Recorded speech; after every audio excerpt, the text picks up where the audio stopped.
Olá, um bom dia para você, 9 horas e 34 minutos. O Boletim de Notícias começa agora com os principais assuntos desta manhã.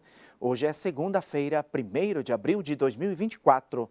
Mais um mês que se inicia, então vamos juntos com informações a serviço da vida e da esperança.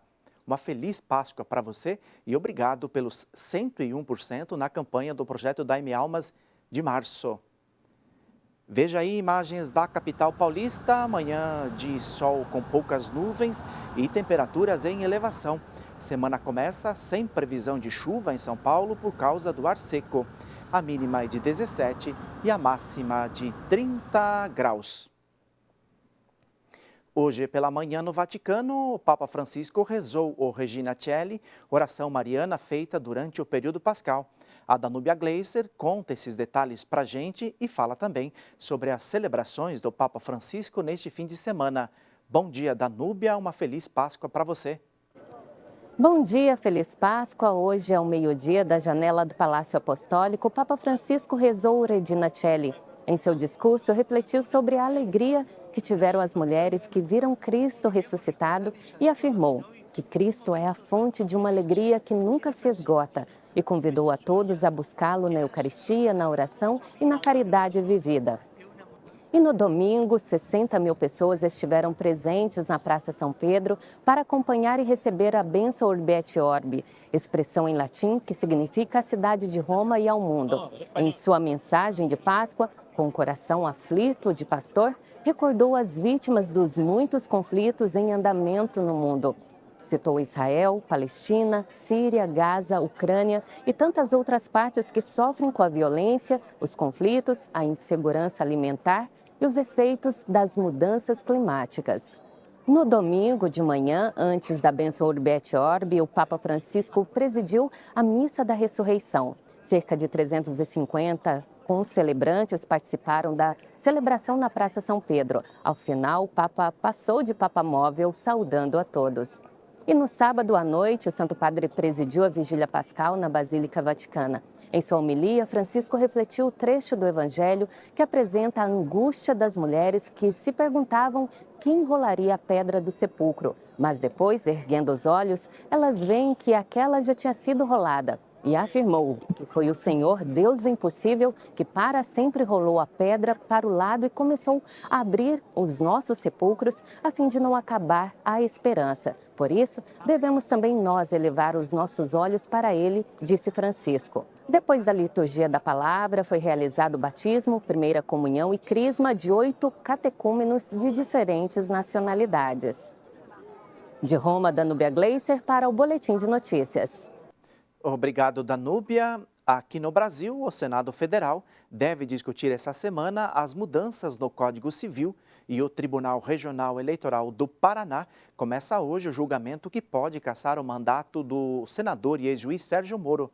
Vamos a Brasília com a repórter Aline Campelo, que tem mais informações. Bom dia, Aline, um bom começo de semana para você. Um ótimo começo de semana para você, Sidney, e para todos que nos acompanham.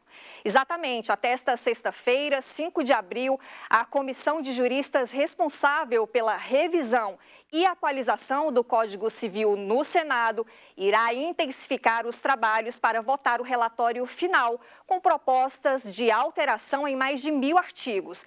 Entre os temas que passam por modificações, o direito da família, dos animais, de propriedade e o direito do nascituro, o feto em gestação. O texto de um dos relatórios apresentados em fevereiro, com um anteprojeto de proposta final, diz que os direitos antes do nascimento são protegidos, para efeitos deste Código Civil. Vale lembrar que há 4 semanas, a União Brasileira de Juristas Católicos se posicionou com a divulgação de uma nota, a qual critica o anteprojeto de alteração do Código Civil formulado pelo Senado. E mudando de assunto, o Tribunal Regional Eleitoral do Paraná, em Santa Catarina, retoma hoje o julgamento que pede a cassação do senador Sérgio Moro. A expectativa é que a análise do caso se prolongue em pelo menos 3 sessões até o dia 8 de abril. O ex-juiz responde a 2 ações de investigação eleitoral, Uma delas foi protocolada pelo Partido Liberal, do ex-presidente Jair Bolsonaro, e a outra pela Federação Brasil Esperança.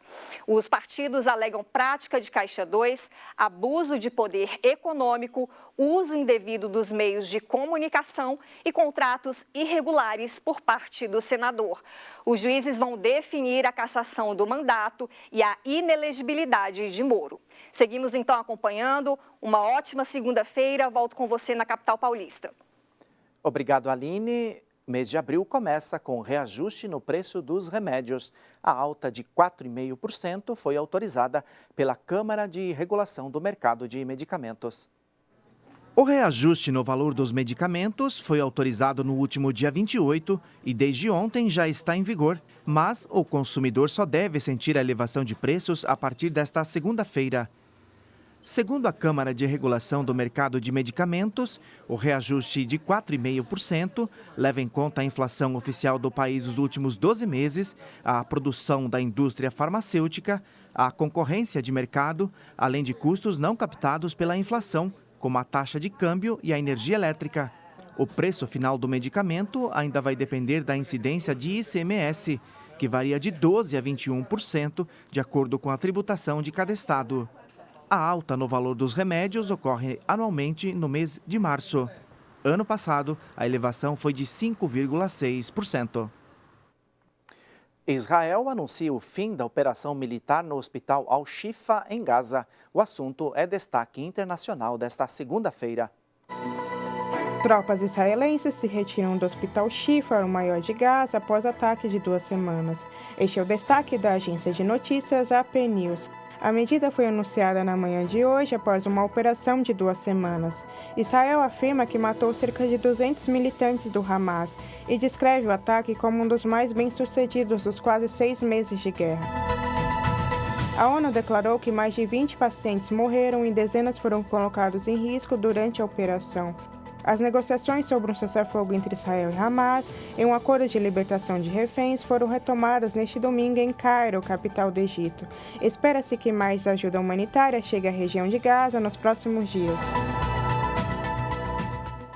Vamos saber como fica o clima nesse primeiro dia do mês de abril?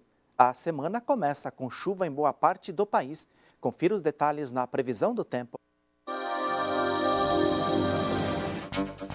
No sul, chove no Rio Grande do Sul com risco de temporais para o extremo sul gaúcho. No interior do Paraná também deve chover. Tempo firme em Curitiba e Florianópolis. No sudeste, o sol predomina no leste de São Paulo, sul de Minas Gerais, no estado do Rio de Janeiro e em Vitória. Há risco de temporais para o norte de Minas. No centro-oeste, o Mato Grosso do Sul tem chuva a qualquer hora, também com risco de temporais à tarde. Entre Goiás e Mato Grosso, deve haver pancadas de chuva, porém sem grandes volumes acumulados. No norte, o dia será instável em Manaus e Macapá. Muitas nuvens carregadas também sobre o Amazonas e o Pará. A semana inicia chuvosa com alerta de temporais para o Nordeste. As condições de chuva aumentam no litoral sul da Bahia. E as nuvens carregadas trazem chuva para o litoral norte do Ceará. 9h42, a gente fica por aqui. Mais informações às 6:45 da noite no Canção Nova Notícias. Obrigado pela companhia, um ótimo dia para você. Bom começo de semana. Amanhã, neste mesmo horário, tem mais Boletim de Notícias.